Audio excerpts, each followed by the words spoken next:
नहमदुहु व नसल्ली अला रसूलिही करीम अम्मा बाद अऊज़ु बिल्लाहि मिनश शैतानिर रजीम बिस्मिल्लाहिर रहमानिर रहीम। इस्लाम की शहजादियों, अस्सलामु अलैकुम रहमतुल्लाहि बरकातुहू व नहनु अला ज़ालिका मिनश शाहिदीन व शाकिरीन वल्हम्दुलिल्लाहि रब्बिल आलमीन।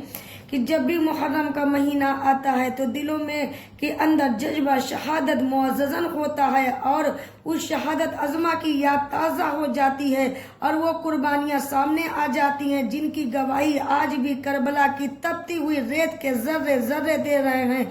मुख्तसर सा काफिला है, उस काफिले का रहनुमा वो है जिसे देखकर सैयद आलम सल्लल्लाहु अलैहि वसल्लम फरमाया करते थे कि मुझे हुसैन से जन्नत की खुशबू आती है।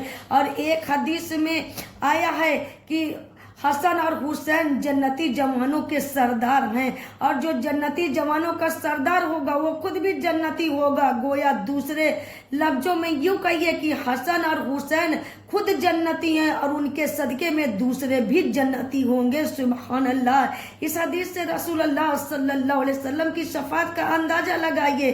कहीं से ज़कात की खजूरें आई थी, हुसैन रजी अल्लाह ताला अन्हु ने एक खजूर उठाकर मुंह में डाली। रसूलुल्लाह सल्लल्लाहु अलैहि वसल्लम ने फरमाया कि रसूल के अहले बैत ज़कात नहीं खाते, उंगली डालकर बाहर कर दिया। तरबियत का ये अलम था कि रसूलुल्लाह सल्लल्लाहु अलैहि वसल्लम ने सदक़े की एक खजूर भी खिलाना गवारा नहीं फरमाया। सरवरे कौनैन सल्लल्लाहु अलैहि वसल्लम फातिमतुज़ ज़हरा के घर के करीब से गुजर रहे थे। इसी माबैन में हुसैन के रोने की आवाज आई। हुजूर बेकरार होकर रुक गए और बेटी को आवाज देकर फरमाया, फातिमा क्या तुम नहीं जानती हो कि हुसैन के रोने से मुझे कितनी तकलीफ होती है। अल्लाह अल्लाह कुर्बान जाइए इरशाद मुस्तफ़ा पर कि जब हुसैन के रोने से रसूल बेकरार हो सकते हैं तो रसूल को तकलीफ हो सकती है। तो उस वक्त रसूलुल्लाह सल्लल्लाहु अलैहि वसल्लम को कितनी तकलीफ हुई होगी जब मैदान कारज़ार में हुसैन के मुक़द्दस हुल्कूम पर छुरी रख दी गई होगी और 3 दिन के भूखे प्यासे हुसैन को तीरों से छलनी किया गया होगा। ऐन हालत नमाज में सजदा करते हुए शहीद किया गया होगा। रिवायत हदीस की रोशनी में हजरत हुसैन का मकाम समझा रही हूँ। सुनते रहिए, सर धुनते रहिए और हसवाए हुसैनी पर चलने की कोशिश करती रहिए। रसूलुल्लाह सल्लल्लाहु अलैहि वसल्लम ने फरमाया कि हसन और हुसैन मेरे दुनियावी फूल हैं। यही वजह थी कि सरकार दो आलम सल्लल्लाहु अलैहि वसल्लम अपने नमाज़ों को सूंघा करते थे कि क्या बात है रजा उस चमस्ताने करम की, ज़हरा है कली जिसमें हसन और हुसैन फूल हैं।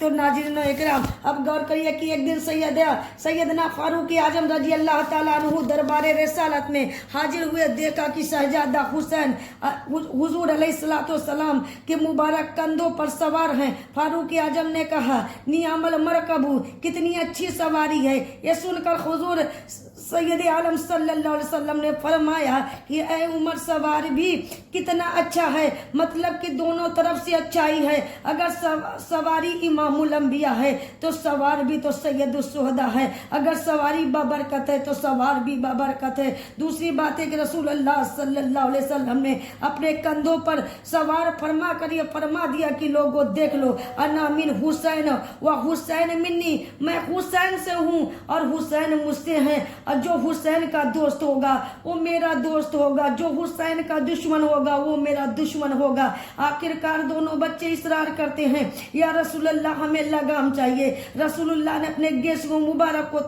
थमा दिया। आप कहेंगे ये बच्चों की बात थी। आमतौर पर बच्चे इस तरह के मुतालबात क्या करते हैं, लेकिन मैं कहती हूँ कि ये किसी और की बात होती थी इत्तेफाक पर मबनी कर ली जाती है, लेकिन रसूल आजम की बात थी, कोई हिकमत जरूर होगी। गौर करने पर मालूम है कि रसूलुल्लाह सल्लल्लाहु अलैहि वसल्लम ने अपने नवासों को तालीम दे रहे थे, ऐ मेरे नौनियालो, आज नाना जान के गेस्टों को मजबूती से थाम लो, कल उम्मत की लगाम तुम्हें थामना है और इस्लाम की हिफाजत करनी है। और कंधे पर सवार करके दर्श दिया कि हुसैन आज तेरा बोझ मेरे कंधे पर है, कल उम्मत का बोझ तेरे कंधों पर होगा। सुभान अल्लाह। कि दिन रोती है, रात रोती है, मोमिन की हर जात रोती है। जब भी आता है मुहर्रम का महीना, कसम खुदा की सारी कायनात रोती है।